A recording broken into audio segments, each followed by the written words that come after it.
Isi yose Uburundi burimo irabangamiwe n'amasanganya yo mw'ibarabara nk'uko bivugwa na Dr Catherine Faida, umunyamabanga ntayegayezwa mu bushikiranganji mu vyo bujejwe harimwo gutwara abantu n'ibintu. Abantu 3,500 barapfa ku munsi bahitanwe n'amasanganya yo mw'ibarabara, ivyo bingana n'imiliyoni 300,000 ku mwaka. Abakomereka nabo baba 1,50,000 ku mwaka. Biri mu vya mbere bituma impfu nyinshi ku bana no guharuka kw'isi. Uburundi nabwo buri muri ivyo bihugu bibangamiwe n'ayo masanganya yo mw'ibarabara, aho abashika 597 bapfuye hamwe n'abagera ku 3,734 bakomeretse mu mwaka w'2021.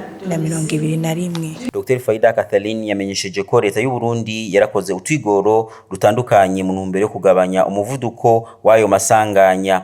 Muri ivyo yavuze ko ari ugusubiramwo amategeko mashasha agenga uruja n'uruza mw'ibarabara bivanye n'iterambere ry'ubuhinga tugezeko, ugusanura amabarabara, ugushiraho amakamera afata abari mu muvuduko urenze, ugutanga ubumenyi mu bijanye n'ubutabazi bwa mbere mu gihe habaye amasanganya yo mw'ibarabara bafadikanije na kwahuje hamwe n'ibindi. Ivyo bikaba byashikirijwe mu gutangura indwi nyafrika yahariwe umutekano wo mw'ibarabara, aho icivugo cari ukwirinda umuvuduko mw'ibarabara no kwirinda abafa n'abakomereka mu mabarabara.